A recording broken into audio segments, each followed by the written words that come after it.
What's going on, everybody? This is Brian Mazik, aka Unique Mazik. I'm the hardest working man in sports and gaming, and we're talking about this latest ESBC fighter announcement update. One of the biggest names that came through was Big Daddy Riddick Bowe. It's really cool to see him involved in this. From based off some information that I know within the industry, I know that he, has had some financial issues. So obviously there's some sort of gain that he can get from being involved in the game, and clearly it's great to have Riddick Bowe in it. Larry Holmes, the Eastern Assassin, maybe the best jab in the history of the heavyweight division, one of the best jabs in boxing ever. Definitely need him in the game. Tommy Morrison, aka Tommy Gunn from the Rocky IV movie. This is a fun addition. You might see that 48-3 and think, Tommy Morrison was a good fighter, but not a great fighter, but definitely a big time puncher and an interesting character to have in the game. Current fighter is Michael Bounty Hunter, 19-1, 13 KOs. I actually consider him a little bit more of a light heavyweight, cruiserweight guy, but I understand anybody in those weight classes that go up to heavyweight because there's more money there. So that's an interesting fight. Now this one is really interesting. Sebastian Fundora, 6'6" super welterweight. I find this interesting, yes, because he's a 23-year-old undefeated fighter with 11 KOs, but in the game, I wonder how they're going to balance that out to make him not OP, because 6'6" with that reach, if it's functioning properly, that should be something at that weight class. Lawrence Okolie, undefeated cruiserweight from the UK. I think it's only a matter of time before he goes up to heavyweight. Mark Too Sharp Johnson. Now, if you're a hardcore boxing fan, you remember Too Sharp back in the 90s, early 2000s was in the pound for pound top 5 on a lot of boxing publications. He was one of the best fighters in the world, but as a smaller division fighter, he was a victim of some of that small fighter bias. Kevin Kelly, the Flushing Flash, big time puncher, big time game fighter, just great chin, great heart, 60-10 career. Katie Taylor, 17-0, 6 knockouts. They've announced more and more women's fighters. I am hoping, we didn't see anything that would suggest this yet, but I wouldn't be surprised. I'm hoping that they actually had women mocap the fighter movements, the punches, and so on and so forth for the female fighters. Hope they don't just throw everything in one pot. Delphine Persoon, who's had some good fights with Katie Taylor, she's in it as well, 44-3, 18 KOs. I'm also looking to see how they do the women's fighters punch power, because you don't see as many knockouts in women's boxing. So I'm wondering how that'll balance, or if it's going to be all thrown in the same thing as well. Lucian Bute, big time puncher from Romania with that left hand to the body. Hope they put that in there.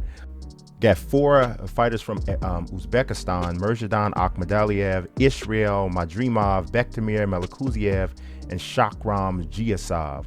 Clearly, ESBC is going all over the globe to get fighters from every part of the world. So that should help to augment some of the appeal outside of the United States. There's also Dmitry Bivol, who is one of the most underrated fighters, I think, in the world. But you don't want to talk about underrated when you're talking about Julio Cesar Chavez Sr. now. If we're talking about overrated, we might say Julio Cesar Chavez Jr., but that's an entirely different video.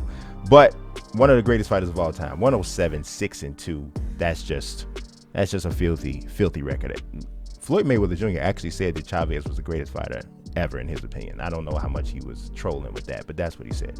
Hector Camacho Sr. It's macho time, 79, 6-3. He's in there. His son, Hector Camacho Jr., also there. See, you want to know the difference. Hector Camacho Jr., and if you compare that to Julio Cesar Chavez Jr., Hector Camacho Jr., I think, got the most out of his talent. He wasn't a great fighter, but he wanted to be. Julio Cesar Chavez Jr. doesn't even appear to want to be a good fighter. But like I said, that's another video. Jake LaMotta, 83, 19-4 with only 30 knockouts. Now, see, I say only 30 knockouts because if you play Fight Night, when you played with LaMotta, it felt like you was playing with Mike Tyson.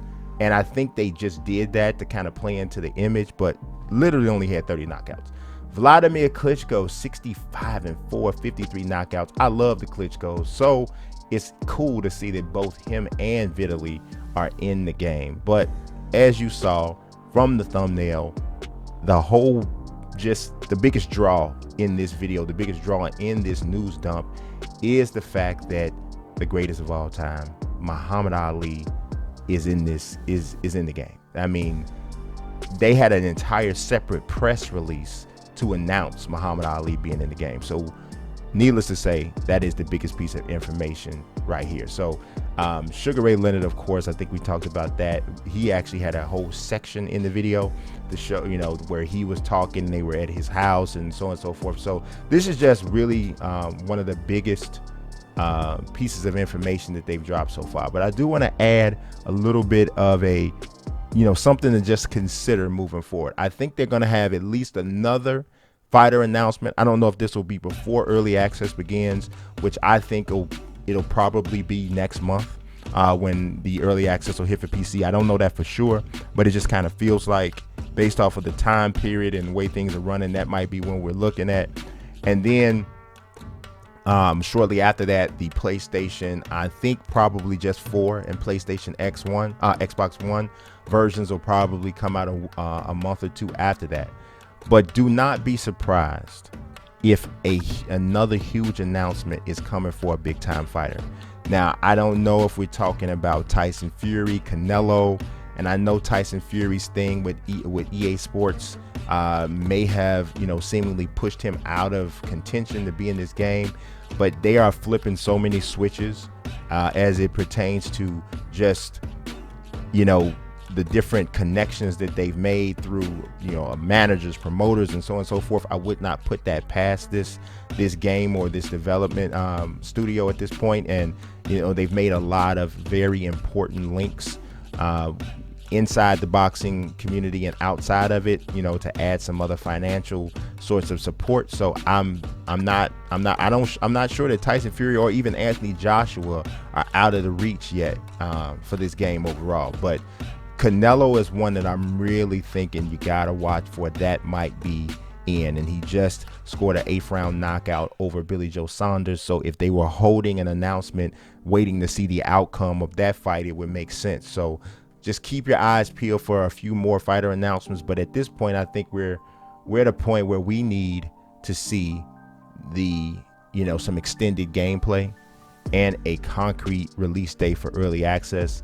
And then we need to have some, you know, some early or some pre-alpha, you know, gameplay options or situations where people have gotten an opportunity to test the game and maybe given a first impression. So still excited about the game, still, you know, really hyped up for a new boxing game. We'll see what happens.